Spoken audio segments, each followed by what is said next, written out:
Good afternoon. You are tuned in to Black Talk Radio News. This is Scotty Reid in for this broadcast from behind these enemy lines. Today's date is December the 14th, 2015. It is a Monday afternoon, and things were going fine until it was time for us to come on air at 4 o'clock. We have some issues with the servers. For those who were tuned in to the radio station, BlackTalkRadioNetwork.com, thank you for hanging in there as I was reloading the station over and over. For some reason, I wasn't able to connect to it to start the broadcast. So that's why we're late, about 6 minutes late coming on air. Those are some of the things that I'm working on behind the scenes. So I do apologize for those who were for the delay in the broadcast. But let's get started. I want to talk about some of the news of the day. And before I do that, let me give out the telephone numbers. We had some issues with the phones last night for Political Prisoner Radio, but those have been resolved. So the conference line is back working, and the conference line number is 641-715-3660. The participant code is 549032#. Of course, for those once you dial in, if you have a question, just hit *6 and 1, and we will see that and bring you on air. Also, we'll be checking out the video chat via Blab. I'm still new to this network, so I don't know if we've actually had anyone try to chime in through the video chat, but you can get in on the broadcast through that way as well, through the Black Talk Radio Network's channel on the new platform Blab, and we're going to see how it goes for a while before we decide on if that's how we want to do our video broadcast. But greetings to those who are tuned in through there as well. Of course, if you're listening from BlackTalkRadioNetwork.com, you know you can use the web-based flash phone to call into the show. Just hit call the show, that big black button, and you can use the conference line that way, and just look for our phone number and put in the participant code, and that's it. Same thing applies, *6 and 1 if you want to comment. And the final way that you can get in for a question or comment is 704-951-5030. That's 704-951-5030. That's the shortest one to remember.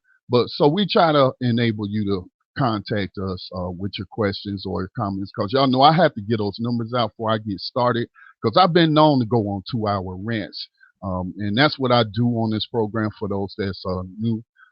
In the addition to sharing news and bringing on guests and interviewing them about whatever subject matter that they are involved in. But I also do daily news reports, things that have caught my eye.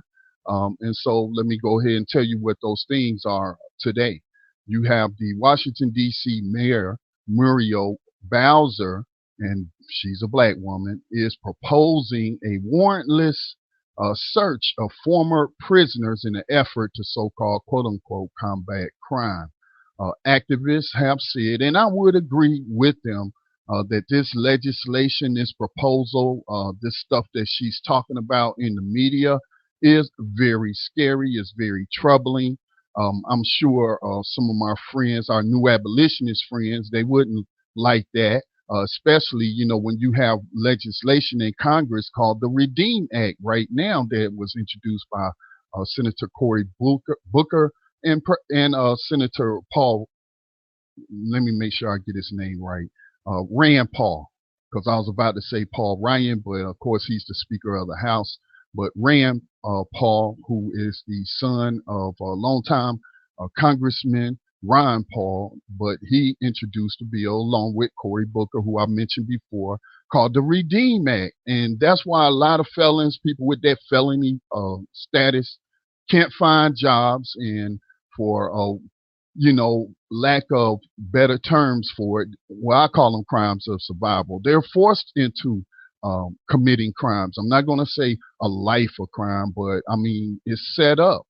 We've heard people on the calls for the GEO Group, the private prison company based in Boca Raton, Florida, talk about having repeat customers. And these are the people that Mayor Bowser is talking about. They already face enough, and the system's already set. And she's talking about piling more on top of what you have already. And that's not to say that the issue of violence in communities is an important issue, but now when you start talking about eroding people's rights, their constitutional rights, their human rights, more importantly, and that's what warrantless searches. I mean, they already have been doing it through our emails and social media, using that to surveil political activists. But now she's just talking about targeting, people who just get out of prison, and it's very troubling. We can talk more about that. Certainly, I have a lot to say on it, and there is a report coming out of the Real News Network. You can follow them on Facebook. Just do a search on not Facebook. Well, they are on Facebook, but their YouTube channel is on YouTube, obviously. So you put in the Real News, and they're based out of Baltimore, Maryland. They do a great job. They have a report on this, and we'll take a listen to it in just a bit. Now, this is something I have spoke about in the past in Black Lives Matter demonstrators. Now, first for me, you had to define what Black Lives Matter is, or who's using that label or that hashtag, as it was born as a hashtag on Twitter, where a lot of black people congregate on Twitter more so than they do on Facebook or other social media networks. And so during the Ferguson rebellions, one of the people who's being called the founders of Black Lives Matter, she came up with that hashtag, Black Lives Matter, hashtag Black Lives Matter.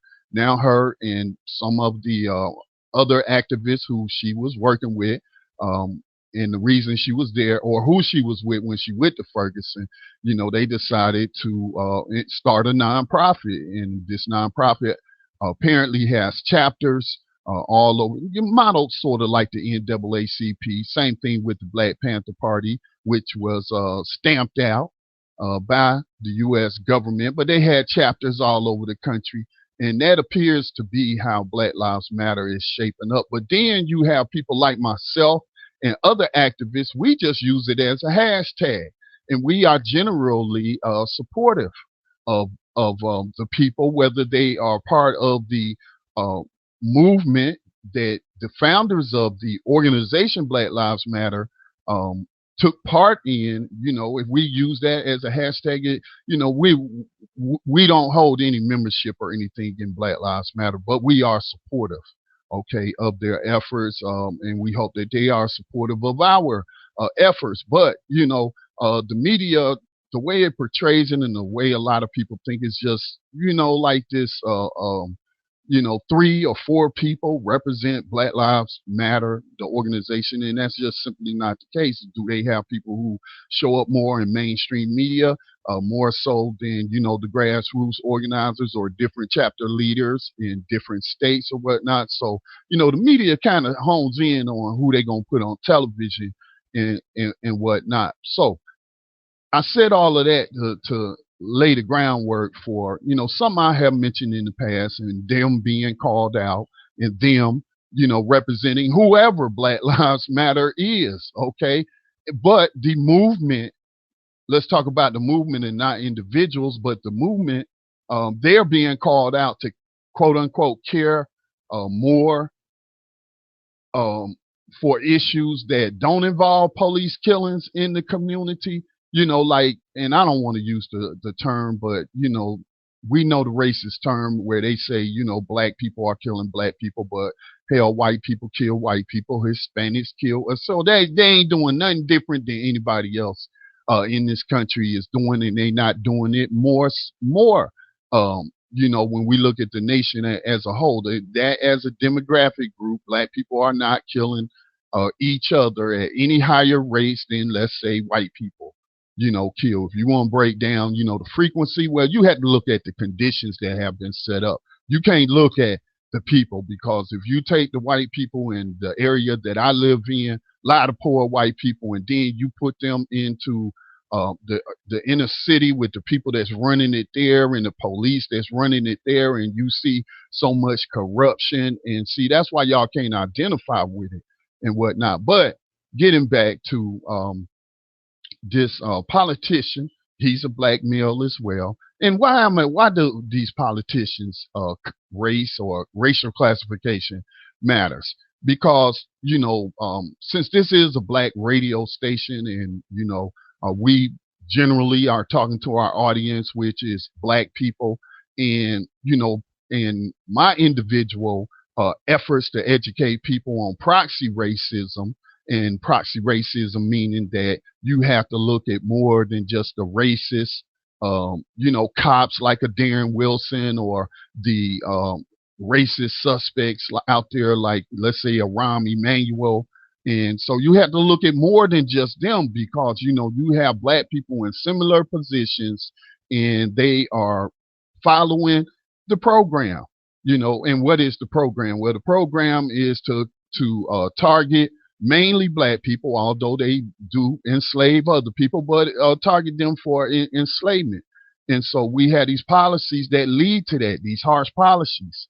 And so you have the Cook County Commissioner, Richard Boykin. He is a black man that represents some of the most violent neighborhoods in Chicago, is how it's being described. I think in the Washington Post described it. And he is proposing some similar harsh measures that include flooding the streets with more cops, and also treating and charging murder suspects like you would a domestic terrorist. And so, again, definitions are important. How does he define domestic terrorists?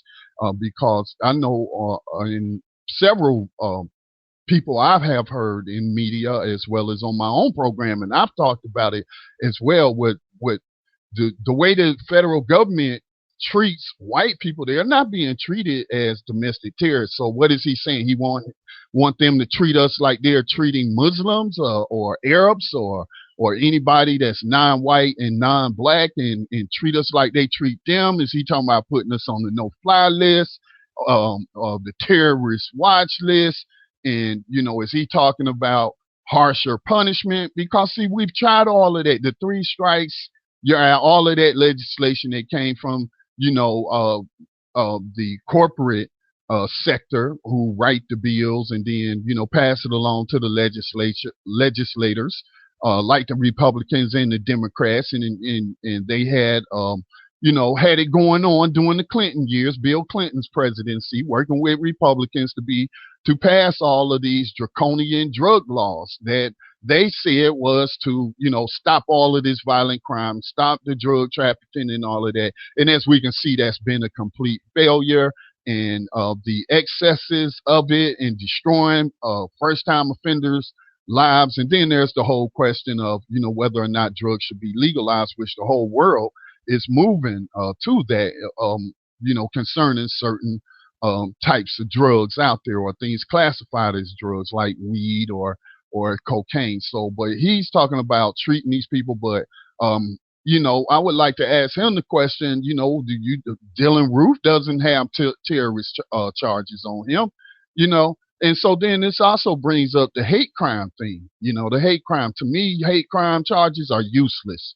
They're useless. They're supposed to provide for harsher penalties and for people who commit those crimes of murder, which is just one crime. It's murder. You kill someone. Whether it's the degrees you want to talk about, 1st degree, 2nd degree, but I think those are already called harsh enough penalties that we don't have to come up with special other kind of laws. And that's what it seems like he's calling for. But to treat, regular. So is he talking about, like, if it's so-called organized street gang involvement and whatnot, he wants to treat gang members as domestic terrorists, and he wants to apply the Patriot Act and some of the stuff that was passed in the NDA, the National Defense Authorization Act, where they can just snatch you up off the street without charge and hold you. Is that how he talking about treating these people?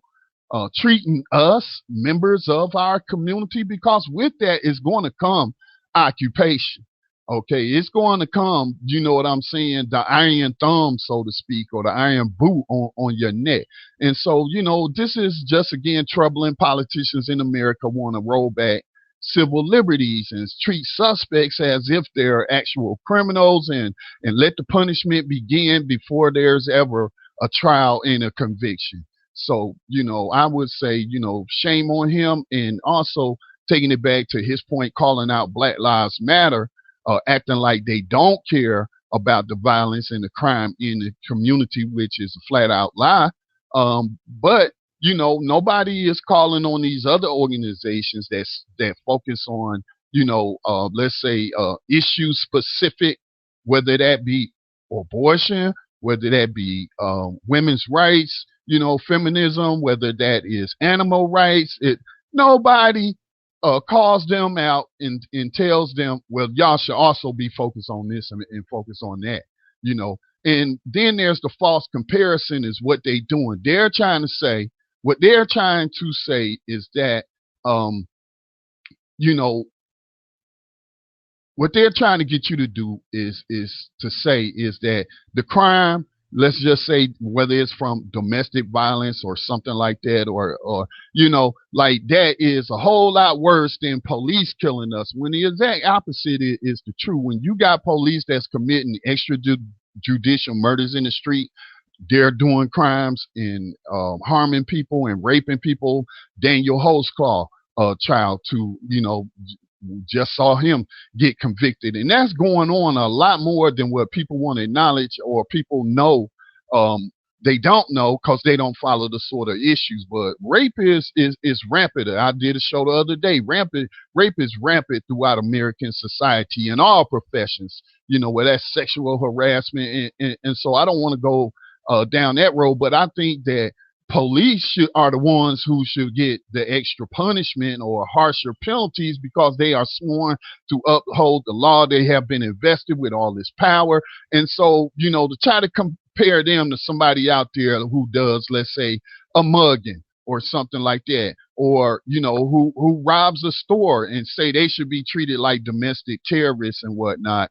And these may be crimes of survival. That's not to justify them robbing the grocery store, robbing the liquor store, or whatnot. But people who live in high poverty areas commit such crimes, and don't think they don't happen in the high poverty white area that I live in. Man, they be breaking into gun stores. I just seen a report on a social media account of one of the local police departments, and people breaking it, that kind of stuff go on all the time. They be stealing farm equipment, all kind of burglary and stuff like that be going on. And that's because there's no jobs, I think, is the root cause of it. I don't think that people choose to steal. Well, there are some people, kleptomaniacs, that have been shown to, get a thrill out of seeing that they can get away with something like that. No, I'm talking about organized crime where people do it for a living. Because they don't have jobs and things of that nature. And then, and the conditions are set up for that. So that's going on here where I live in an 80% white rural area. So, it's just, not logical to see these demands being put on Black Lives Matter to address black on black crime. There, I said it, when I don't see anybody up here calling on Planned Parenthood to address white on white crime that's going on up here. They have murders and burglaries and all kind of assaults, every crime imaginable that we see in the so-called inner city. But, there is a difference. The murder isn't, the murder rates aren't as high where I live as I see reported in places like Chicago. But again, these people here where I live, they are involved in the underground drug trade. Crystal meth is a big thing around here, but you don't see them being stopped and frisked. You don't see them being harassed, or you don't really hear about anybody having drugs planted on them. So it's not like Gestapo-like conditions here, and so and also I don't see them like, well, they do robbings. They rob drug dealers getting robbed, that kind of home invasions and stuff like that. That has happened, but and there was a murder. I do recall that. So again, but it's not happening on the level that it's happening in Chicago. But what these politicians don't want to address is the underlying cause of that. is because most of that in your areas, in those inner city areas, that is connected to, I would say, international drug activity, drug gang activity. When you look at the Sinaloa drug cartel, which the DEA cut a deal with and allowed them to smuggle tons of cocaine to Chicago, and I'm sure they didn't bring only cocaine. I'm sure they brought guns along with them, as weed and other drugs as well, and to their distributors up there. And the DEA allowed this, had a deal with them, to allow this. And all, the Sinaloa drug cartel had to do was just give them some information that they had some intelligence on one of their rivals, the competing drug business that they're competing with, whatever their name was. And so they, I guess, they snitching on their rival gangs to the DEA, while the DEA looking the other way. Now, talk about, I haven't heard any of these politicians address the fact that that's how all them drugs is getting pumped into Chicago, of which this gang territory violence is coming from.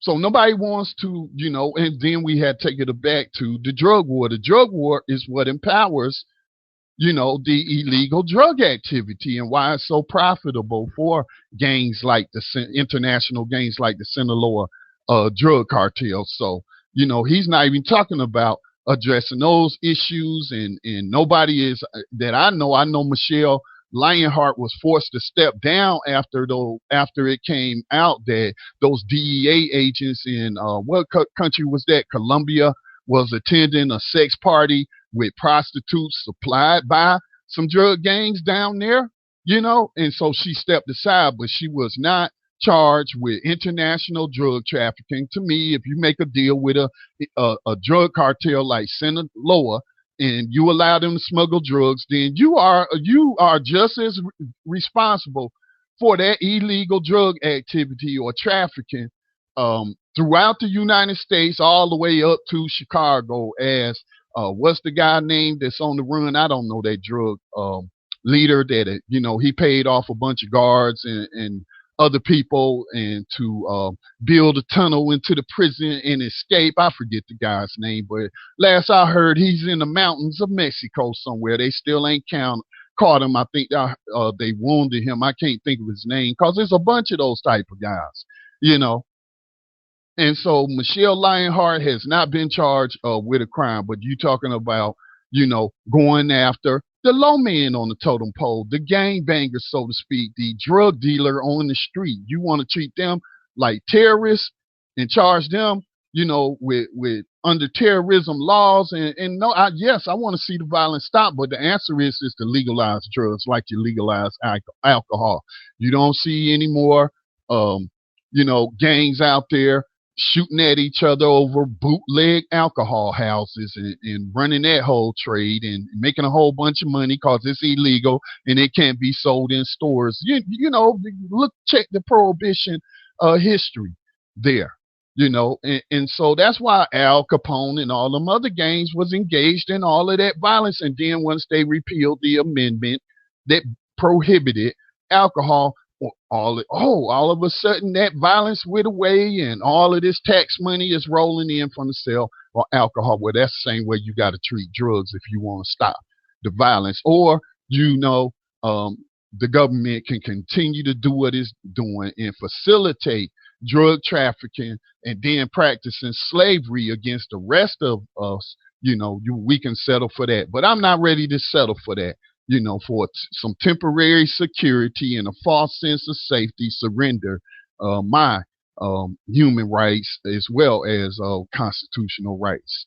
So the Pan-African Community Association, they had a couple of activists in Washington, D.C., although I think Pan-African Community Association, maybe they got some chapters in Washington, D.C., or has a chapter in Washington, D.C., but they're based out of Minnesota, I think, in the Minneapolis area from what I was reading. But they had an activist who was in D.C. participating in some demonstrations related to the latest killing of a black man by police. I haven't really looked into to give you the details of the case to form an opinion on it, but that's how they came together. And he was interviewed by the Real News Network, and he compared the police to colonialism. He said that black communities are not in fact communities, but they're colonies, and they're being occupied, and the people are, being preyed upon, and so it's, people think about African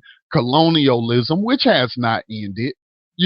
It has not ended. They just kind of using proxy tools of racism. Again, going back to proxy racism, you have to come up, like Mr. Neely Fuller said, you got to come up with terms to explain these things, because the white supremacists ain't going to make them up for you. So how do you explain, all of these black African heads, allowing NATO to come over there and overthrow an African country that was part of the African Union? I'm talking about Libya, and see all their citizens who were in Libya, working and whatnot, but citizens from other African nations got murdered by the dogs of war set loose by the Obama administration, to overthrow Gaddafi's government. And so why are they standing on the side? Well, that's because they're proxy tools of racism. In fact, they are in fact just a black face on an African nation. And that nation really is still colonized. And so, I have heard people apply that same thing to black communities here in the United States, whether you want to talk about a city like Washington, D.C., or if you want to talk about different neighborhoods within a city and how they are, quote unquote, policed differently. I've heard, the term colony be applied. And I would, I'd like to compare it to slavery, because that's what it is. It's slavery. It is what the stuff we read about, for those who read about the history of slavery in this country, of black people being, stopped to ask for their freedom papers, make sure they wasn't an enslaved African away from the plantation without the permission of his vicious master, the white supremacist enslaver. And so, the same thing. It's the same thing. Ain't nothing changed. But in fact, today, I look at these communities as fishing ponds. They're fishing for new slaves, using all of this harsh legislation and stuff. And then you don't see those same policies and stuff being applied to white areas, even though the same stuff is going on. And I can attest to that because I live in one. So it's not like I'm a black person living in a black community like in Charlotte, North Carolina. I live in a black community, but this is one of the oldest black communities, mostly family, from first cousin, second, third. So, I mean, it's a lot of us enough to represent a community, but we surrounded by white people. Some of them wealthy, most of them dirt poor, and on public assistance and living in community housing projects and things of that nature. So, I tend to agree with it, but I just, I really do call it, I compare it more to slavery, because that's what it is. The same conditions. Let's not forget, the police were created in the 1600s. This country, tells you that it abolished slavery when in that mid 1800s, but in fact they did not, because of the exception clause of the 13th Amendment said it's legal to put someone into slavery as punishment for crime. So that is what we see going on. That's why all the aggressive policing is not really to address any kind of crime or to bring the murder rate down or the rape rate, because, no, they are, the way they function is they respond to crime. They don't actually prevent any crime. So there are other areas that need to be addressed in people activity, the 9 areas of people activity in economics, education, and labor. Those issues are being ignored in many of these communities. And then we see them using law and politics to, further oppress the people living in that community, whether or not they're engaged in any crime or not. As we heard about the police out of Alabama planting drugs and guns on young black men since the 1990s, and this is still going on. And one of those people involved in that got promoted, even though his fellow officers internally made internal complaints and whatnot. it didn't result in any of these crooked cops losing their jobs. They got promoted. So, that is the conditions of what we see going on all over America, but it seemed to be really concentrated where you have high concentrations of black people because, again, the general perception of reality is black lives don't matter. So I need to take a station identification break. I will check the conference line, see if anybody has any questions or comments. Also, again, I'm just getting used to blab. If you want to blab in or chime in through the video thing, hopefully I'll see it. I'll keep looking back and forth to see. I don't know how I'm supposed to answer calls. I'm going to get with some people, and we're going to do some test runs of it. But that is open. You can always also submit questions through the chat. So I'm 7 minutes late again, as we were late getting on air due to technical difficulties logging on to our digital radio station. But I'm going to take a station identification break and come back, and I'm going to jump into some of the details of these stories that I have been talking about with you and sharing with you for the past 30 minutes. You're listening to Black Talk Radio News. My name is Scotty Reid. Broadcasting every Monday, Tuesday, Thursday, and Friday at 4 o'clock p.m. Eastern Time on Black Talk Radio Network .com. And we will be Cities right back. Across the okay, hold up. Didn't mean to start there. All right, we will be right back on the other side of this quick station ID break.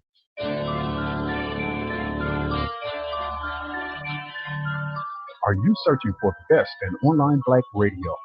Then go to blacktalkradionetwork.com. Helping you filter through the noise. Real talk, black talk.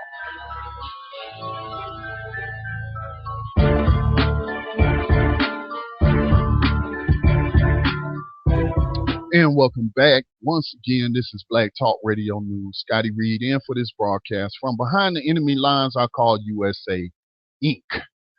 Incorporated in 1871. So let's get back to this main story. I did say I would check the phone lines. Okay, greetings to those on the phone line. Anytime you have a question or comment, again, just hit *6 and 1. The studio lines are open 704-951-5030. But let's get to the details. So you got Washington, D.C. Mayor Muriel Bowser, a black woman, is proposing warrantless searches of former prisoners in an effort to combat crime. Activists say this legislation is scary, according to a report by The Real News. So this is the report out of The Real News. Again, you can follow them on YouTube. They put out a lot of great information. Country are still reeling from a summer of violence. With homicide rates that increase 70, 80, even 100% in some places, city officials and police unions are proposing harsher legislation in an effort to fight what they call the main culprits: drugs, guns, and gangs. But here in Washington, D.C., where homicide rates are up more than 50% compared to last year, the Democratic Mayor Muriel Bowser has introduced one of the most controversial bills in the country. The Public Safety and Criminal Code Act of 2015 would make it legal for law enforcement officials to conduct warrantless searches on some newly released prisoners on parole or probation. Muriel Bowser's bill is very scary. Goggins, a writer and Black Lives Matter DMV activist, says that Mayor Bowser's bill strengthens control and surveillance, but not safety. We think that this is kind of the mayor laying up the groundwork to do a predictive policing model in D.C. In 2013, the city got a contract with a group out of Colorado Springs to do predictive policing and to bring a predictive policing platform to D.C. This is as scary as it sounds. Predictive policing is actually their name, but the idea that you try and reach out to offenders before they've actually offended, right? It's a very Big Brother 1984 kind of way to do policing. That's very terrifying, but also is a model trying to be followed by a lot of states. When Mayor Bowser introduced the law back in August, she defended her bill amid the shouts and yelling of protesters. There have been erroneous reports in the media that we want to give the police unfettered authority to basically search anyone, anytime, anywhere. That is blatantly false. I think that people should be watching what's going on here, that this change in rhetoric, and especially in a place that deems itself as progressive as the District of Columbia. Monica Hopkins Maxwell is the director of the American Civil Liberties Union in the nation's capital. She's been fighting the crime bill as well as parallel legislation on the issue of body cameras, which were introduced last year in Washington and which she fears may become a tool for surveillance rather than accountability. General provision 3900.4 borders on using body-worn cameras for surveillance by allowing recording of First Amendment assemblies. The ACLU finds this highly problematic. The racial disparities that you see are infinite in the District of Columbia, where you have 91% of the people that we incarcerate are Black. So the damage to Black communities from this so-called public safety bill is really, really scary. Goggins says that unfortunately the mayor's efforts are in fact precise and intentional. The police have a union that is very political and outspoken and trying to get its own pack and trying to have political muscle to push this. There are private prisons and private corporations that profit off of the school-to-prison pipeline and mass incarceration that are lobbying for this bill. There's also a lot of provisions in the bill that would that came from cooperation with the Chamber of Commerce to get security cameras at local businesses, right? And so there's a lot of business improvement district money tied into all of this. And then there's a lot of folks who really just make money off of traumatizing the Black community, right? As Black people get more desperate in a lot of aspects in our lives, it makes communities more likely to take low-paying jobs because they don't have better options. It feeds into this entire system that oppresses Black people, which unfortunately is a big business in America. All right, I'm going to stop it there. I have embedded that in today's program description on blacktalkradionetwork.com, the entire video, but again, it's on the Real News Network. There's about 3 more minutes of that, but I'll stop it there. We got enough information, and there was a person identified as someone with Black Lives Matter. The Real News Network, since I know the guys that actually are behind the scenes and some of them on camera, Dr. Jared Ball and others, and you know, I talk to them on Facebook and whatnot and talk about news, and we share each other's news. So if they say that's a Black Lives Matter person, then you know I could trust them that you know that's an actual Black Lives Matter organizer and not just somebody who's Black and they're saying, oh, they're associated with Black Lives Matter and whatnot. But he is dead on point. I don't know if he listens to New Abolitionist Radio on Black Talk Radio Network, but that young brother has a full understanding of what's going on and the profit motive and still making profit off of Black lives. That's the only way that Black Lives Matter to the system is when you can incarcerate that Black life and coins can then start flying out of its behind, as Max has called it. You know, when he was talking about in New York City how much it costs to incarcerate a minor, a teenager, how it costs. I think he said somewhere upwards of $350,000 a year. So obviously you have people who are writing laws, who are behind legislation. Again, as I talked about before we even mentioned or played this clip here, the police, they mentioned specifically police unions, private prison corporations. They talked about the city having a contract, you know, that has written up this policing model. And I mean, that's just heinous. It has no regard for the Fourth Amendment. Again, it just, totally re-victimizes, or I should say re-criminalizes of people who've already paid their debt to society. If you have went to jail, if you have went to prison, you finish your prison sentences, and you get out, right? All your rights should be restored to you. But see, that is how one of the ways they're creating a permanent second class or underclass in America. Peons, or, you know, you've had different systems throughout hundreds or thousands of years, and they had different names for it. But a permanent second class, I wouldn't even call them citizens. Let's just call them slaves. because you don't have slaves have no rights, right? So that's what they're doing to people who go to prison and get that felony status, and they treat them like this to the day that they die. And the whole intent is for them not to be able to get jobs, because again, they ain't talking about spending no money. This mayor, none of they're not talking about reentry services. They're not talking about jobs. They're not talking about jobs programs and whatnot. That's why you had Senator Paul and Senator Booker introduce the Redeem Act, so that people who have felony status, then they can't be legally discriminated against, legally treated as a slave under the 13th Amendment of the U.S. Constitution, because they have been punished for crime. But see, that's lifetime, really, if we want to call it, of slave status, whether you're behind the bars or not.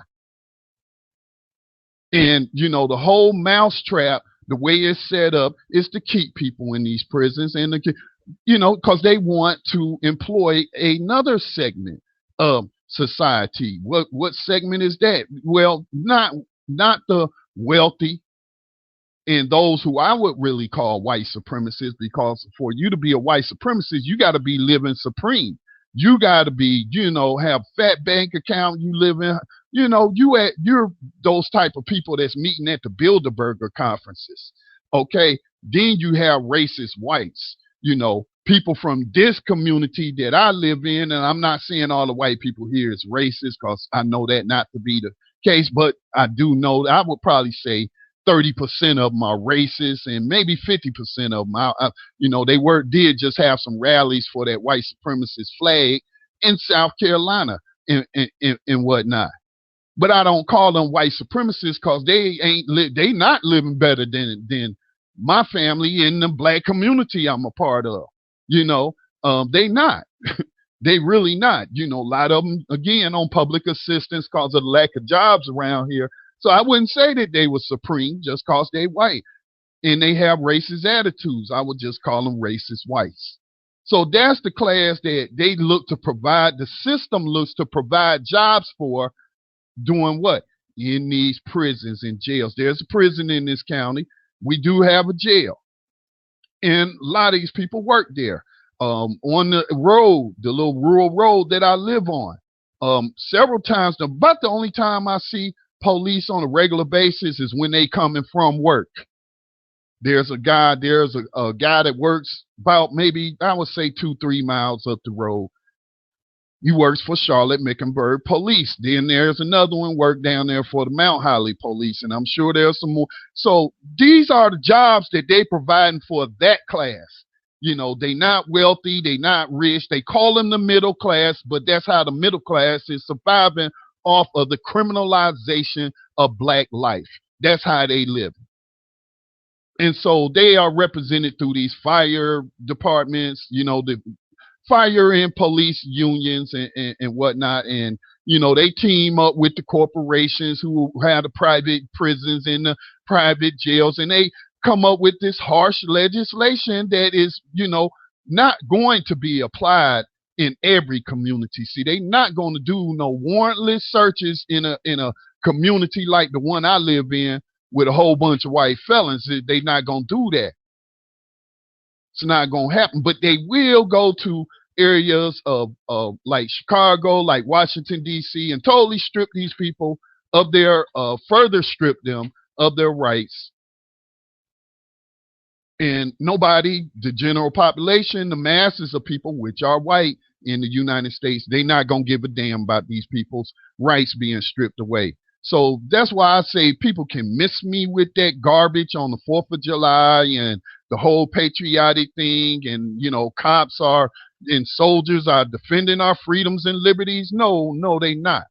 Because, you know, they are writing legislation, getting behind legislation, supporting legislation that is attacking people's actual freedom and liberty, and creating a slave class so that they can, you know, have a job. So this, what this woman, Mayor Bowser, is proposing is really just going to lead to more stopping and frisking. Cause I mean, how do they know who's well, of course they're gonna be in the system, so they're gonna have to create a larger database and whatnot. And well, they already had that information, but still though, where you can just run up. So that means then you can run up in any house. If I got a felon living in my house, which I'm probably, got several cousins that got felonies.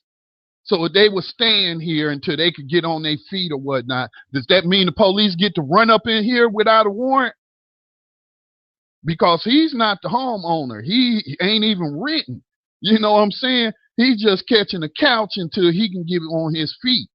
Since society make it so tough for him to reintegrate and find a job, and you further discriminate against him in housing. And so since he got family who will give him a place to stay until he can do better, so does that mean then they could run up? And so again, man, people don't be asking the right questions when they start talking about, a certain targeting a certain class of people, because that's what the whole Patriot Act was about, right after 9/11, and the legislation was written prior to the terrorist attacks on 9/11. So they already had planned this, and that was passed, and it covered a whole lot more and was used to target not just Arabs, not just people from Saudi Arabia, 9 of the 11 so-called terrorists who flew the planes and whatnot. No, it's being applied to Americans. It's being applied to, mostly non-white people. Again, this is going to what I was saying earlier about the Chicago Cook County Commissioner, Richard Boykin. Well, who's a domestic terrorist? Who is a domestic terrorist? So we're coming up, let me see, at the top of the hour. Okay. Let me do a quick check. Tando Radio Show, I do not think will be on air. Seems that I remember the host of that program last week saying that he may not be on air today because he's still in the midst of moving and getting settled in his new home. So let me just do a quick check and see if anybody. Let me see. No word yet. So I don't think Tando Radio Show will be on air. So don't need to announce that. But the Black Lives Matter person was right on point. And then getting to the criticism. Why? So obviously they are focused on more than just when a police officer kills somebody in the community. That's enough right there to keep you busy addressing that issue. But they are also involved in, I would say, what some people would call, freedom activities and keeping us free, protecting the people, civil liberties, so to speak, civil liberties. And then people, on all political spectrum should be down with that, right? About the Constitution. Like I hear a lot of conservatives, it's about the Constitution and First Amendment, Second Amendment, Third Amendment. They really focus on Second Amendment, though, really, is how the mainstream media portrays it. But we do see a lot of demonstrations, and they let us know that right is very important to them. It's important to me, too. But, we know that they care about the Second Amendment. And to a lesser degree, I've heard right-wingers talk about the Fourth Amendment and talk about the Patriot Act and have concerns about that. But again, I don't know why, because they really ain't applying it to you. They're not going after domestic terrorists like the KKK, neo-Nazi groups, and they have full protections. I heard President Obama talking about passing a law just so we can see who's donating through PayPal or whoever. I think PayPal dumped one of them groups. But, who is donating money to these conservative citizen action PACs. And then they're talking about the police creating a political action committee, right? Wow. But President Obama talked about passing legislation to make these donors public. But then you got, President Obama with a kill list in his pocket that he discussed with the cabinet, his cabinet on Tuesdays, and it had other department heads of national security, NSA and people from the military, and they go over this list of that has people's names on it and who they gonna approve to be taken out by a drone. to be extrajudicially murdered without a trial. All right. So, but he's willing to do that to non-white people, but he ain't willing to do that to white supremacists. So again, all terrorism is not being treated equally. And again, I wouldn't approve of the assassinations of suspected white supremacist terrorists. And I don't approve of that thing. Why would I?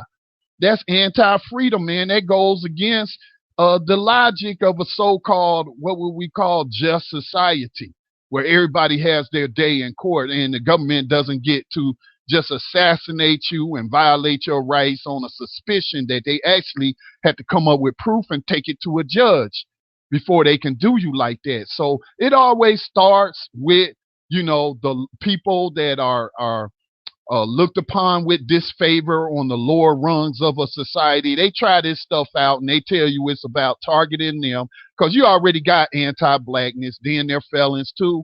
You know what I'm saying? And even black people don't, so yeah, they'll try it out on us, but then, it applies to everybody else. All it is, stopping and frisking, it ain't just felons that we see going on. So people, y'all need to wake up on a number of areas, the police terrorism that we face, how they are organizing, talking about political action committees where they're trying to persuade the public to get behind draconian laws and so they can have even more power. They already got the power, as we see, to gun down thousands of American citizens in the street, and only, less than 5 of these cop killers are actually even charged or brought to justice, and the rest is just swept under the rug. Again, not saying that some of these police shootings aren't, done under the right circumstances where they didn't have any other choice. It was life or death for real. Instead of saying that this is so common that it's led to thousands of people, over 1,000 people being killed in 2015 alone. And then 400 or more of those being unarmed people, So we need to wake up. They already have too much power. If you ask me, police unions need to be disbanded. The way I hear the right wing talking about disbanding teachers unions or trade unions and workers unions and stuff, but I don't never hear them talk about these police unions. These are the ones that you should be more focused about, and not unions that's trying to get a higher wage for somebody. Okay. For like fast food workers, who are been demonstrating already, or retail cashier workers and stockers and people who work hard and aren't paying a living wage, and there are no opportunities for advancement because you know what? If you want to complain about getting paid minimum wage to take these returns that we got in from after Christmas and then repackage them so we can resell them, then we'll just go to the prisons and we'll get some prison slaves to do it, and we only have to pay them 10 cents an hour. That's what we're really talking about.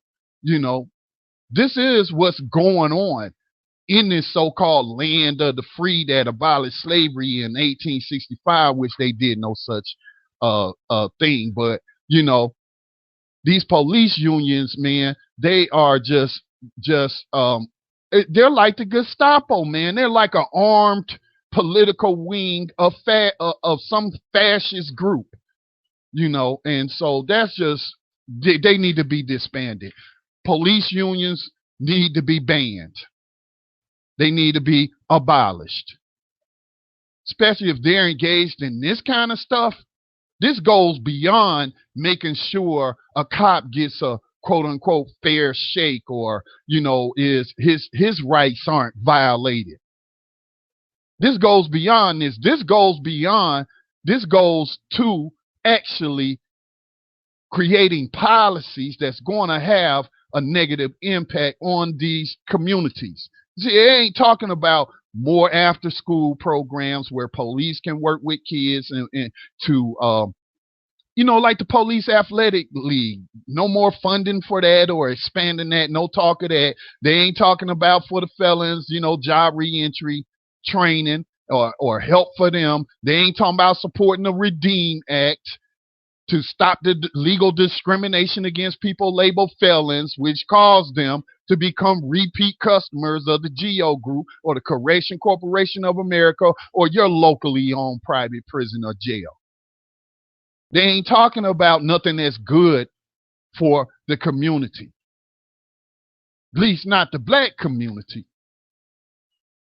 as far as I can see, as far as I can tell. So that's just ridiculous for police to be able to do that, to engage in a political agenda like that. And that's why I call them terrorists, man. They are terrorists using fear, intimidation, and violence to enforce a political agenda. Political agenda in a lot of cases that they're behind writing.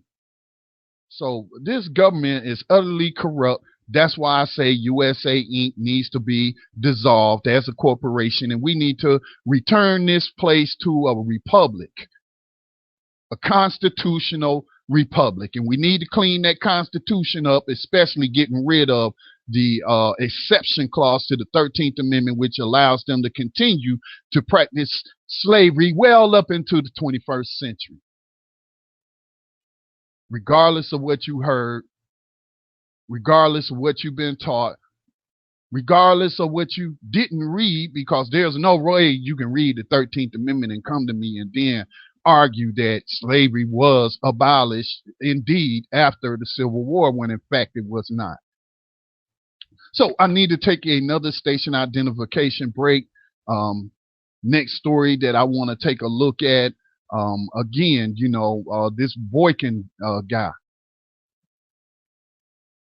violating people's rights. You can read more about that story at the Washington Post. But last but not least, I do want to play this clip of this Pan-African Community Association organizer, and he's talking about how the black community isn't treated like a community. It is, in fact, a colony that's being colonized. Resources being stolen. What's those resources? Labor. They're stealing labor, black male labor. Our lives only matter when we're behind bars and you can, derive fees from us, even while you're bringing in the drugs that you're busting some of us for selling. So, listening to Black Talk Radio News, again, my name is Scotty Reid. We will be back on the other side of this quick break.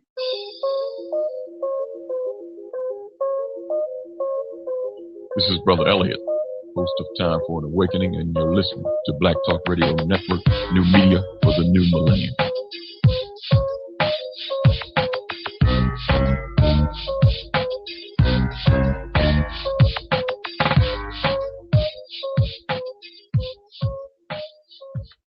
And again, the last story I just talked about before that quick station ID break, do want to remind you to that Black Talk Radio Network is managed by the North Carolina-based nonprofit Black Talk Media Project.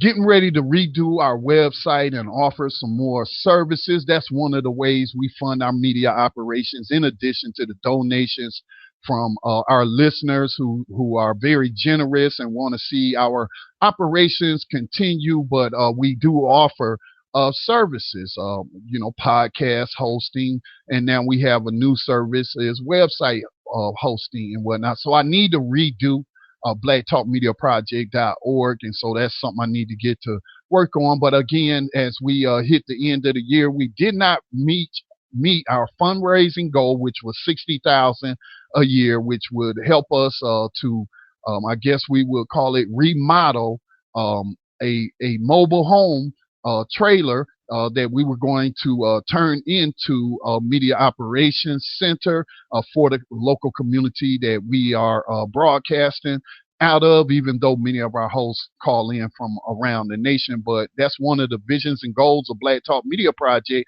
is to put these type of media help centers and, allowing youth that may be interested in radio broadcasting, television broadcasting, and providing a place for them to come and get some hands-on experience and get some college credits and whatnot through our nonprofit. So we didn't meet our fundraising goal, but obviously we were able to keep meeting our operational costs for the year. And I just again want to say thank you. And if you have not contributed, you can still contribute. There's always the PayPal donations, physical mailing address on both of the websites, blacktalkradionetwork.com as well as blacktalkmediaproject.org, for those that send in money orders or checks. So again, thank you as we get ready to close out this year. Just 2 more weeks left in 2015. Wow, now we're going into 2016, and we need change. We need, change is just that word doesn't do enough to explain what we need. We need a whole redoing of it. We need a revolution is what we need. Area code 267. Thanks for calling in. Go ahead with your question or comment. Hey, good afternoon, Scotty. Brother greetings Ralph. to you, Brother Ralph, a contributor to the Black Talk Media Project and a listener, and he will call in and chime in with his thoughts from time to time. So what's on your mind today, Brother Ralph? Well, you can look for another donation tomorrow from me. I often hear a lot of us out here in the so-called conscious community talking about the awful,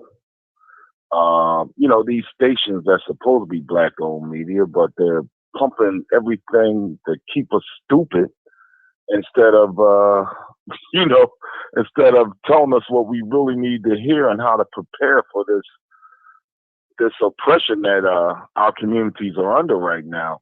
So I appreciate what you're trying to do, and action speaks louder than words, and that's why I'm gonna send you another donation tomorrow, man. I just called in to let you know that. Much appreciated, much appreciated. And I was just talking about, the services that we provide, and I need to redo, the blacktalkmediaproject.org website so I could better, let the public know what services we do offer. If you don't have the money to donate or something like that, well, maybe we could do something for you. And one of the things that we're doing is hosting WordPress sites and do the customization and set it up for podcasting and internet radio broadcasting and anything else you involved in. But one of our first client for that new service is Time for Awakening Media. So I'm sure you checked out timefораwakening.com, which Black Talk Media Project, I'm proud to say, did that, set up that service, provided that service for the brothers and sisters. So, I mean, your honest critique, what do you think about it thus far? I love the website. Yeah, I love the website, but Scotty, what I'm really looking at now, and this is just me speaking, I'm looking at what I'm seeing. And what I'm seeing is,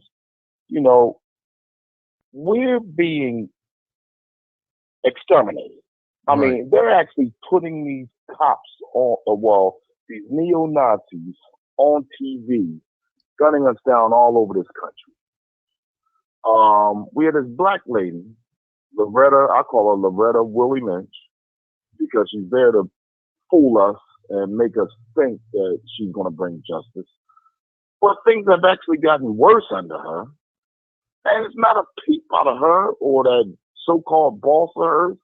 And, man, it seemed like black people just like, oh, home, Christmas is coming up. Pastor so-and-so needs a new car. The same old nonsense, man. I mean, and sometimes I sit back and I analyze these things. I said, don't they see what's going on? I mean, these folks are putting it on the television set to let you know that what their agenda is. With a black man, I'm not going to call him that. You know what I mean? With that thing in the White House and Loretta Willie Lynch and the rest of those clowns called the Black Caucus. Man, this is a unjust, wicked, evil system that we really need to address. We just can't go around talking about Pastor need a new suit and, I paid my tithes and offerings. Jay-Z got a new record out. This movie was good. I mean, we got to open our eyes, man. And then more and more I sit back and I look at these folks. I don't know what to say. You know, I really don't know what kind of hypnotic trance they're under. They're talking about, you know, doing some kind of marketing. I mean, all that's good. You know, we have to buy black. We have to do a lot of things like that. But man, we're being exterminated. So Right. they don't care if you have your own businesses or what.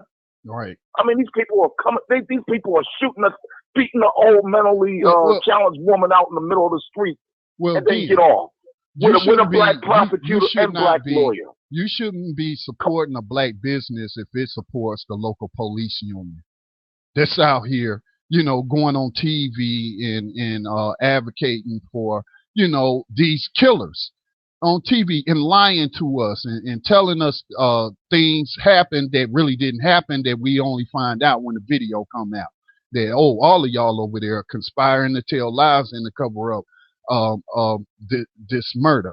You know, so if the black business is supporting the local police union, or let's just call it the status quo, the establishment, whether it's some mealy mouth, you know, politician who is talking about addressing crime by further restricting people's rights and to make them easy targets and whatnot. So yeah, you know, we don't need to be supporting those black businesses like that. So it's got, you know, but black business and supporting black business is important. Malcolm talked about it. Martin Luther King talked about it. That's so we can provide jobs for ourselves, for our communities. If that ain't the plan and you're just going into business to get rich, and then even, you know, you go into business to make profits, but if you ain't putting some of them profits back into the community, and that's whether it is funding social organizations that's addressing, you know, some of these issues and whatnot, then, you know, to me, then you just a capitalist, man. You just a black capitalist, right. And I ain't down with that.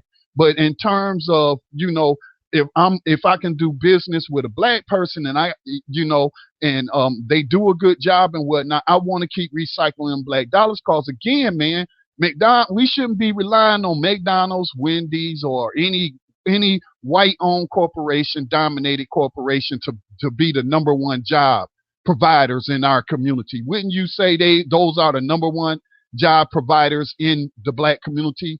Is McDonald's, you know, fast food work, little retail work, no good paying manufacturing jobs or anything like that. So it's obviously, Brother Ralph, the man ain't worried about our people working. He would rather we not work and then sell drugs that he's bringing in, so then he could put us into slavery, and then they got you for life, you know, whether you in or off the prison plantation. So I'm looking at the economic piece as a way for us to address unemployment in our community and employ our people. Right, you're going about it the right way, Scotty. You're looking to reinvest in the community, but then you have those. Like, I'm going to give you for instance, this Radio 1, you know, and TV 1. We think those are black owned. They are not. I'll send you the executive board. They only list Kathy Hughes as a founder. You should see some of the names. Valerie Jarrett is one of the chair members, and David Bernstein. So you should see some of the members that make the decisions about Radio 1 and TV 1. That's not a real black owned. That's just got a black face on it. Right. Hey, I'm glad you brought that up. We had a person jump in on a Blab, because we do video cast this as well on blab.im. It's a nice platform, new platform. Trying it out and whatnot. But we were on there, me and this brother was on there networking. We were talking about, you know, website designing and building and WordPress and things of that nature. And this white guy jumps in and he says, you know, would white talk radio be racist? And then he jumps off. And then, so I didn't have a chance to ask him, well, is black entertainment television? Is black entertainment television racist? Because that's the insinuation that black talk radio is racist simply for being black, you know, or calling ourselves black or acknowledging our blackness. Like, there's something wrong with that. Well, then, you know, go pick it outside of Viacom's offices about black entertainment television. Viacom owned by white people. So, you know, yeah, people just so anti-black. Right, they try to brainwash our children to think something's wrong with them for being proud of being black. Mm-hmm. And you know, and Or their job is work or on a lot racist. of these so-called civil rights people because they want to like reach out to everybody else. They don't, you know, nobody else has a problem with promoting their heritage, having a pride in their heritage, the history of their people. You know, nobody except us. Because we had Black Talk Radio. Oh, that's racist. But what is Fox News? What is CNN? We look at that junk all day long. And, you know, you talked about the differences between the businesses.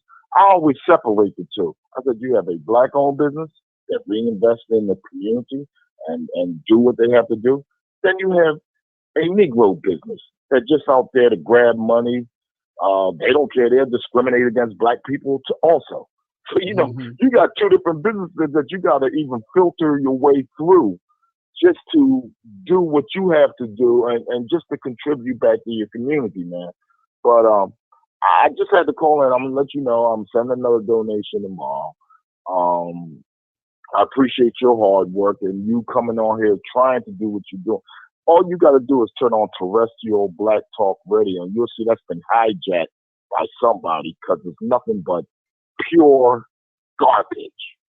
I mean, pure garbage. They have turned the Black agenda into the Democratic agenda, right underneath our noses. And like I said, Valerie Jarrett's on that. She's one of the chair people on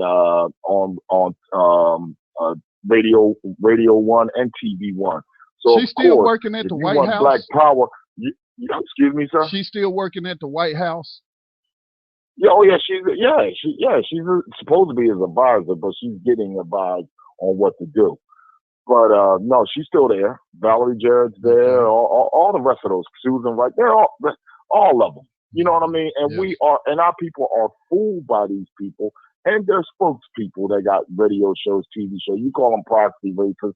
I call them undercover manipulators. And I'm talking about these people that come on, Roland Martin, Joe Madison, Al Sharpton, and the rest of them, because what they have done, they have turned a Black Power agenda into the Democratic agenda. You got to vote. You got to vote. We got to keep Donald Trump out. And that's nothing but, and see with this guy, Donald Trump, all he's doing, he's staring his base because that base is going to always be here as long as that's America. But the same token, they ain't addressing nothing else. They're not addressing our concerns. They're not addressing these public schools being shut down all across the country. They're not addressing these police killings. They're not addressing none of that because the news is Donald Trump. That's nothing but a distraction, brother.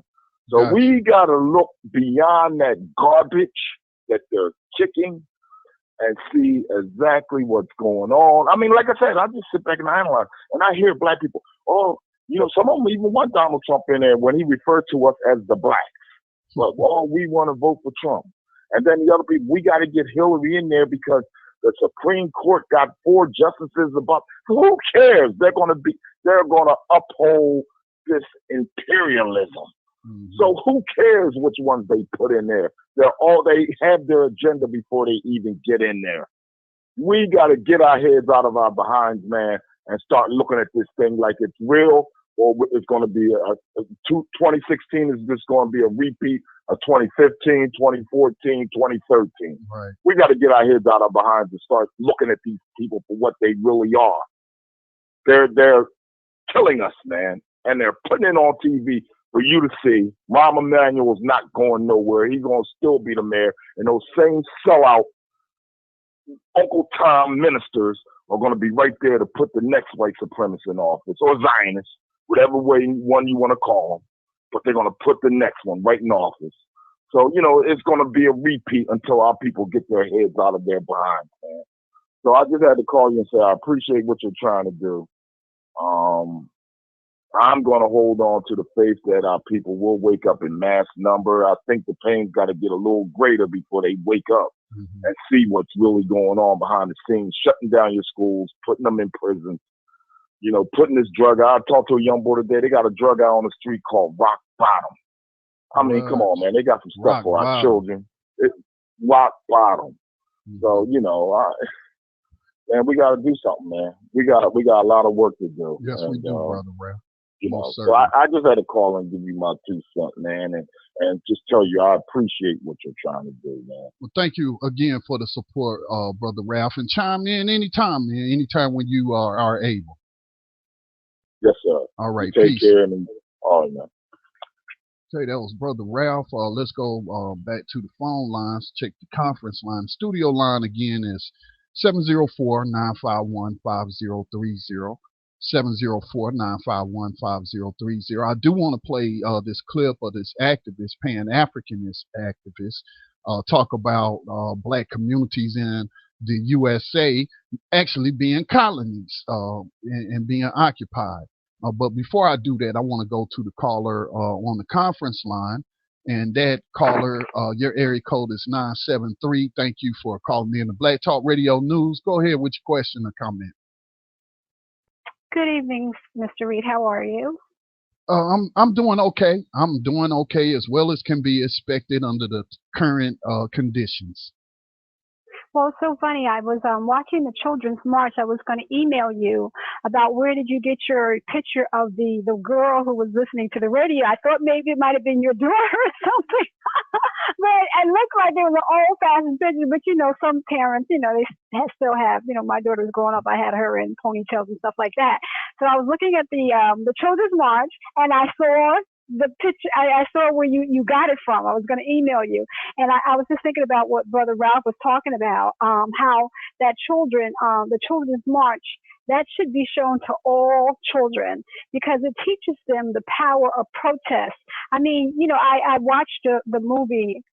Maybe this is my fourth time, and every time I watch the movie, I just cry because I see that how they kept that from us as a part of our history. They didn't really want us to know that iconic scene that they show where they start to put the fire hose on the people and the children, you would think that was just there, but there was a lot of, Black Talk Radio influence on that because, the DJ was, they had their code words and Black Talk, in terms of just, Black media was very, very important and very, very crucial for the civil rights era. So I'm just happy that I was looking at it yesterday and I was asked, like I said, Mr. Reid, I was going to email you, say, who is this picture of this girl? Is this your daughter? And then I saw that it came from the Children's March. And then on the flip side, I'm a little upset because the People's Organization for Progress, we went to King University demonstrating, and only, Mr. Reid, 3 students came out to demonstrate with us. King University, refresh my memory. Crushed. And like he said, I'm thinking of the Children's March, how these are college students. I'm sure they don't really have nothing to lose from coming out demonstrating, but there was some type of innuendos going around. I hope they wasn't that stupid to believe, like, if you demonstrate, you may lose your financial aid. And I don't think any student would believe something like that, because the demonstration and your financial aid has nothing to do with, you come out to demonstrate has nothing to do with you losing your financial aid. So in any case, like I said, Mr. Reid, there was only 3 students, and it was so heartbreaking to me that, it was more of a older crowd out there demonstrating. There was, you had your politicians and you had your clergymen out there. But my question was like, where are the students? How could you? 973. If you can educate the listeners, a little more as to what you're talking about, why was there a demonstration going on at King? I know because I subscribe to Pop's emails and see their press releases and stuff, but a lot of the listeners may not. So what was this? Was this part of the wider nationwide demonstration? I don't really like talking, but I get too emotional. But you can go ahead and do it. You can just go ahead and inform the listeners. I just wanted you to go ahead and do that. I get a little bit emotional talking about it. So can you do that for me, sir? And I'll listen to you. Well, see, I may not be I may miss some of the important details, but this is what I gathered because I see a lot of information coming out, but I have been reading some of the Pop emails, but it seemed to me that it's part of the wider national college demonstrations that we've been seeing, of confronting things like, white supremacists, being memorialized on a building or with a statue, former enslavers and whatnot.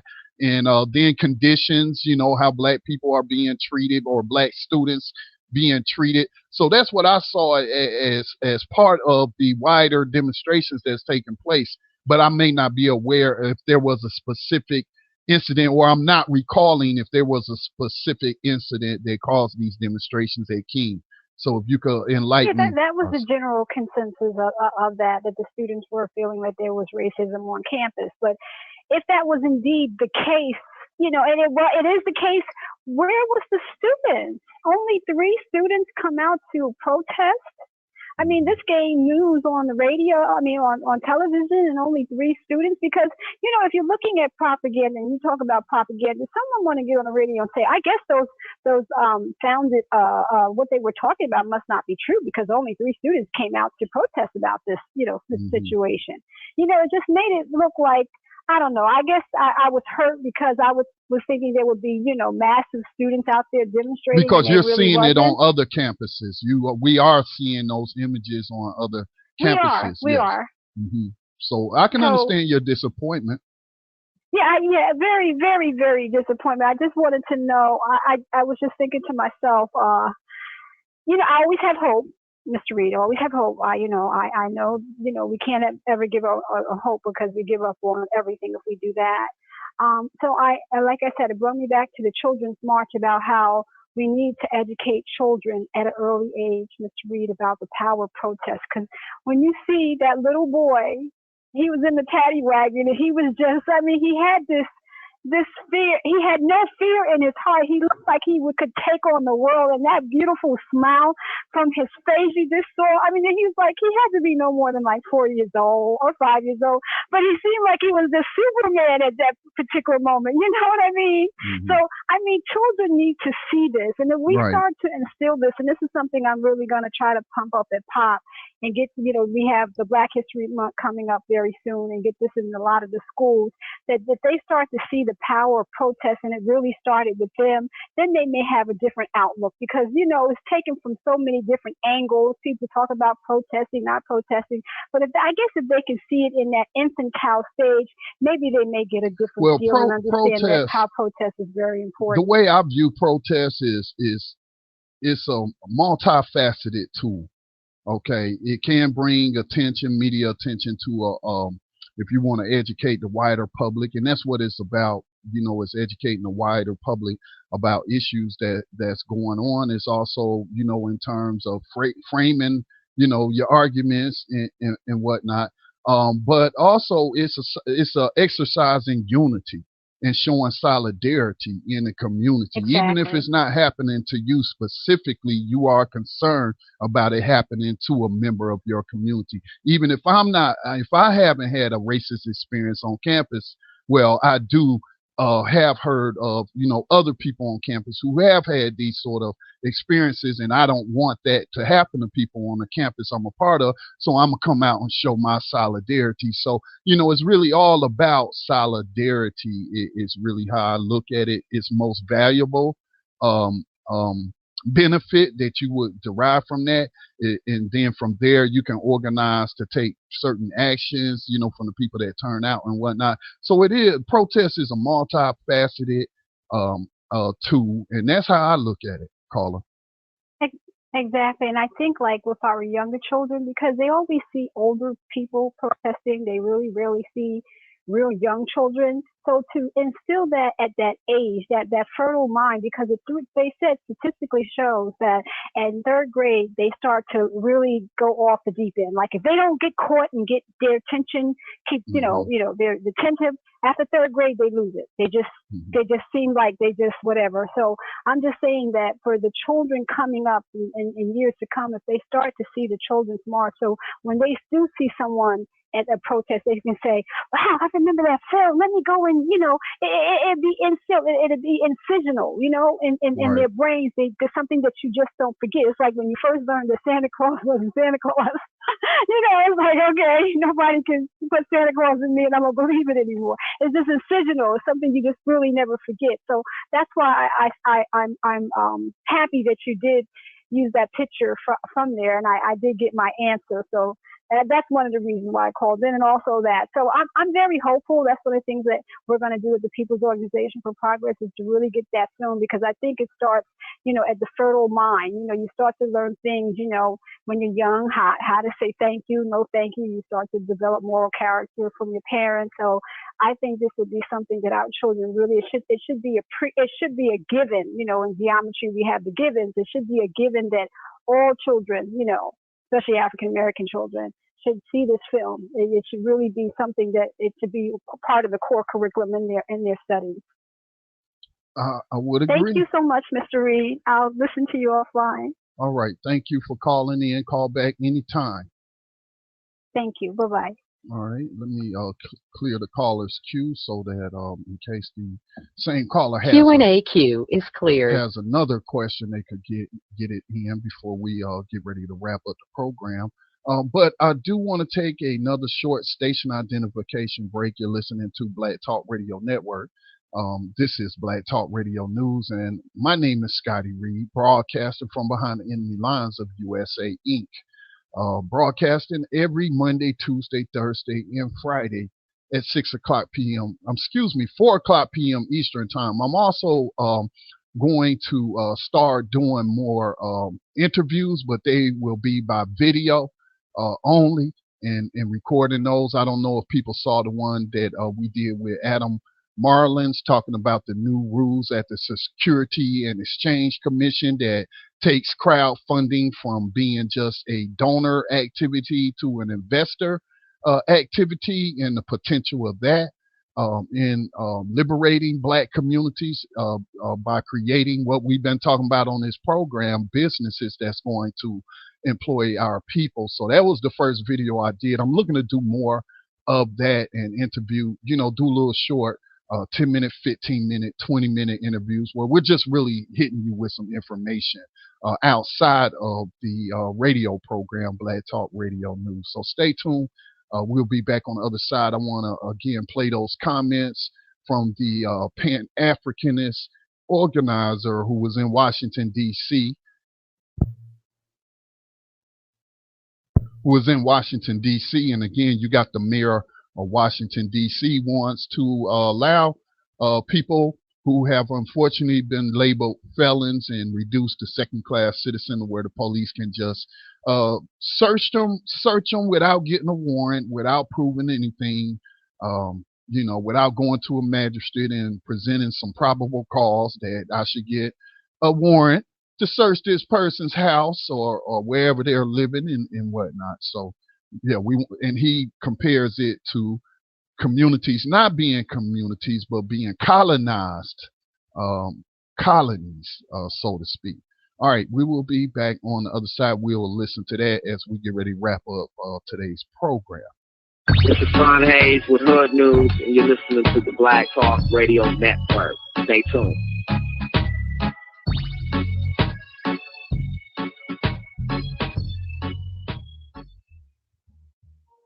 Have you thought about getting into podcasting but don't know where to start?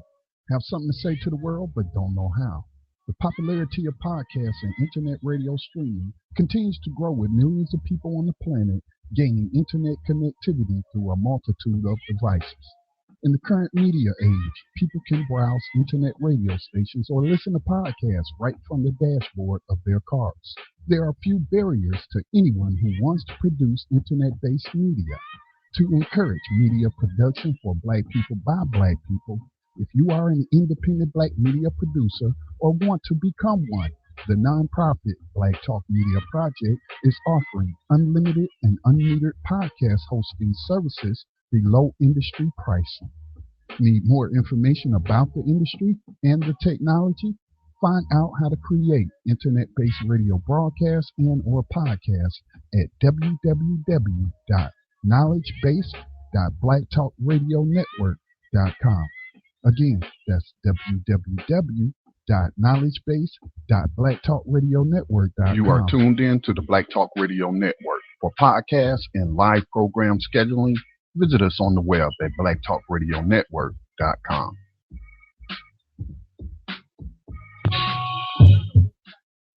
Pan-African Community Action is an organization that's fighting for power in the African and Black community.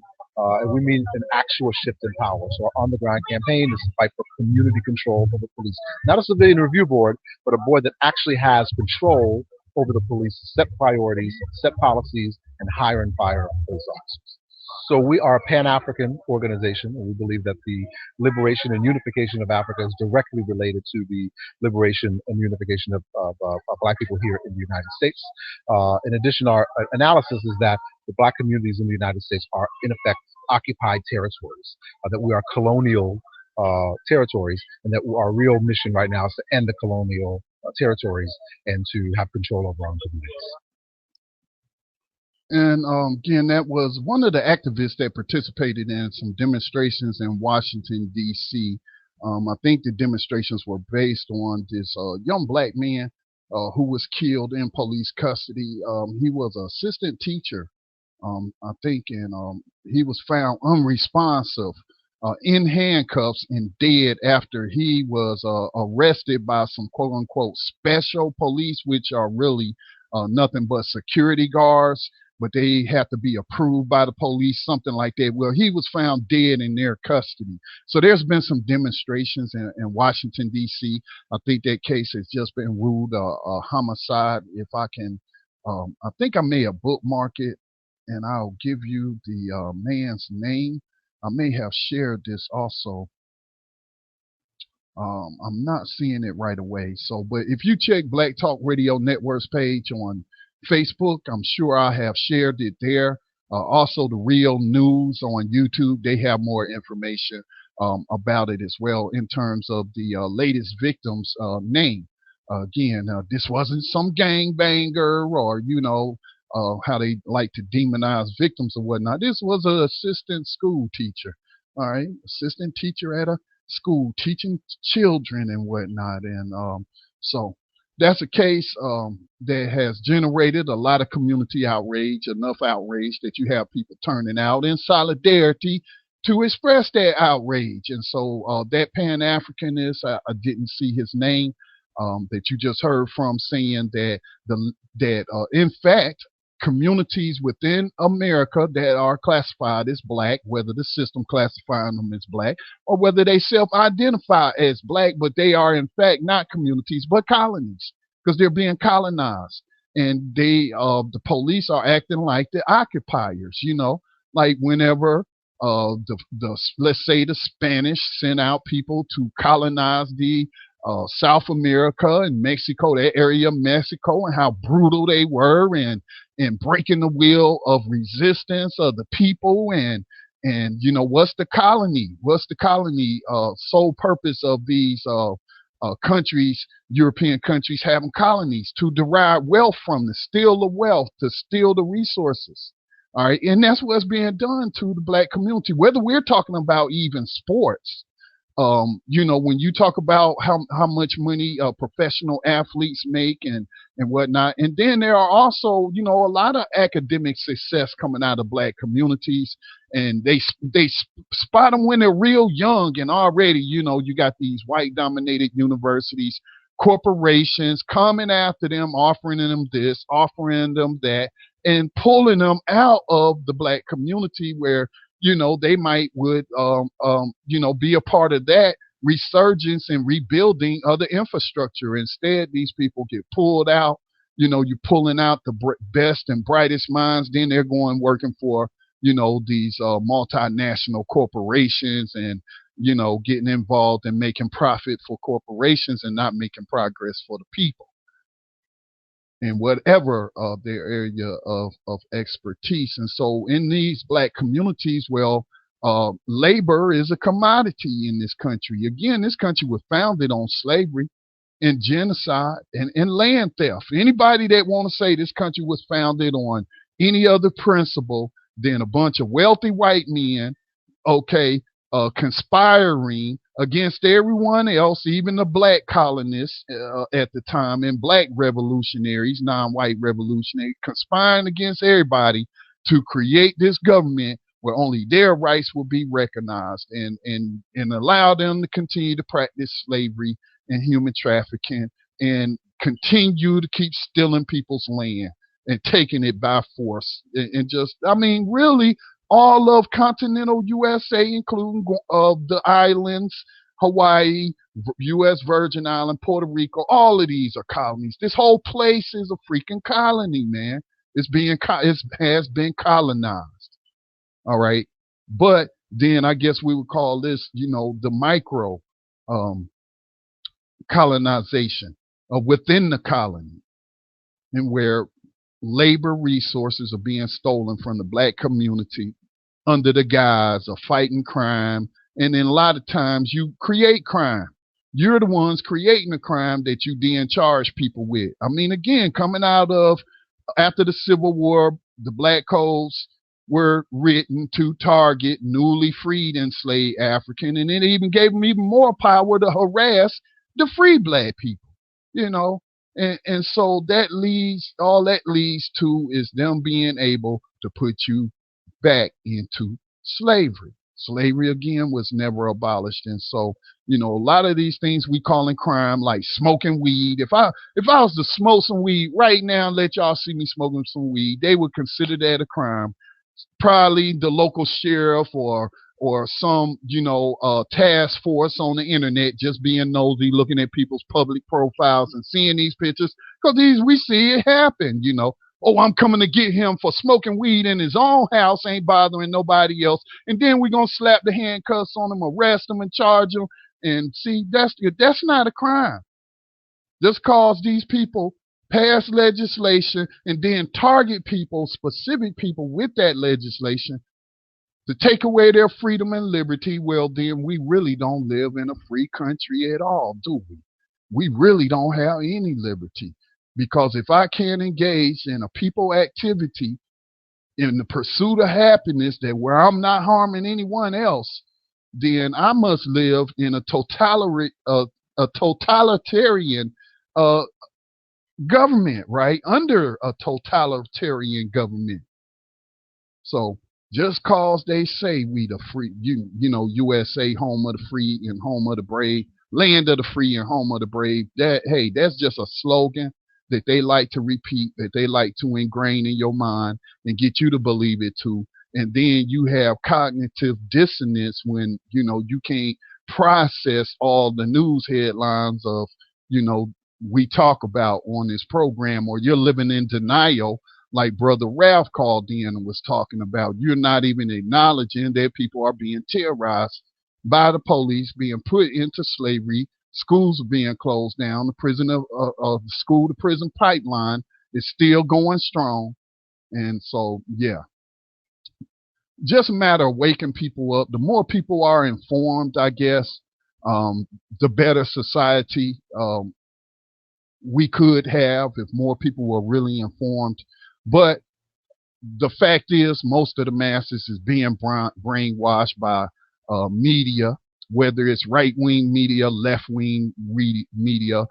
I just call it all corporate media, and it really is just about putting people into camps, so to speak. I mean, it's all very juvenile when you think about it. The way that people who classify themselves as Americans view the rest of the world, and, us against the Iranians, or us against the Afghan or the Taliban or whoever, the corporate media, the so-called leaders, we'll call them the corporate officers of USA Inc., gets in with their partners in corporate media. Whoever they tell us the enemy is, the masses of the people will believe it. Malcolm X talked about it. World War II. First, Russians and the Chinese are our allies, and we're going to defeat the evil Emperor Tojo and the Führer, Hitler. And then right after the war, media flips the script, news media, and now all of a sudden those are our enemies, and we got to fight them, and we got to, keep these factories going, to keep the military industrial complex going, because we got these threats from these communists and Stalin's evil man. And so, and then all of a sudden Germany and Japan, Japan especially, who you just got through nuking, Only time nukes have ever been used, killed all them civilians. Now all of a sudden those are our friends and whatnot. That was all done through media programming. Malcolm X, man, when I peeped that video of him talking about that, I was like, man, he is dead on point about how the media does control the minds of the masses. And that's why I started Black Talk Media Project. You know, I tell people what I do. I'm a propagandist. I produce propaganda. What is propaganda? All propaganda is media to persuade you to one point of view or another. Okay, that's all it is. To inform you with the truth, or it could be to inform you with lies. You know, so it's really up to the consumer, the person that's being targeted with that, to then, you know, decide whether or not someone's telling the truth, someone's lying. And the best way to do that is to do your own research. But many of us, we just rely on people in the media and just accept that they're telling us the truth and they're giving us, you know, the backstory and you know, the opposition, or I guess the opposing view. And that's not happening. That's not happening on many of these networks. We're being fed a script. We're being fed programming how they want us to think. All right, so that's why it's important to support independent, free media. Got to say, throw that in there, free media. Black Talk Media Project, certainly free of any strings and encumbered partnerships with corporations and governments. But we are a North Carolina state nonprofit. And we do our thing from here, and we're looking to grow our media operation. So please consider making a donation today. And I will make one more check of the email to see if we've heard from the host of Tando Radio Show before I log off. And I can let you listeners know if Brother Dave's going to be on air, if somebody's going to be sitting in for him. No, I'm not hearing from anyone, so we will assume, and I thought I heard Brother Dave say he was not going to be on air Monday. All right, so that's cool. That's cool. I'm sure he'll probably be back tomorrow. Just stay locked in to Black Talk Radio Network, whether it's the digital radio station, which you can find on TuneIn, Streamer, all the different platforms, or we're talking about the website, Black Talk Radio Network, where there's a community of independent black media producers and different types of media. So support it. You got to support it, because if you don't, it's going to go by the wayside. And the only way we're going to achieve mass awakening is if we be the media that we want to see. We got to be that media. It's not enough to complain about Fox News or MSNBC. And then, you know, nobody be working on a solution. Well, the solution is to create alternative media sources, because like H. Rap Brown says, everything in our community that we don't control is a weapon against us. And certainly that TV and the programming coming across that TV or that radio box or your smartphone is being used as a weapon against certain people in this country, primarily black. So we'll close it out. I'll be back on air tomorrow. Recognize the fact that we do, in fact, live behind enemy lines of USA Inc. It's a battlefield out there. Casualties are being created every day, but you don't have to lose hope if you develop battlefield skills, battlefield awareness, also known as situational awareness. Pay attention to what's going on in your community. And then hopefully you can decrease the likelihood that you will become one of these victims, whether it's a casualty on the street or whether they get you as a new slave for the new slave plantation called prison. So until then, we'll talk to you tomorrow. Peace and blessings to all. We have to begin to move to control our community. Everything that's in your community that you don't control is a weapon against you. Public education as it exists today is a weapon against black people. TV and news media, especially the WPP, white power press, white people's paper, and white people's power are enemies against black people. What the white press does is that it makes black people an enemy of black people.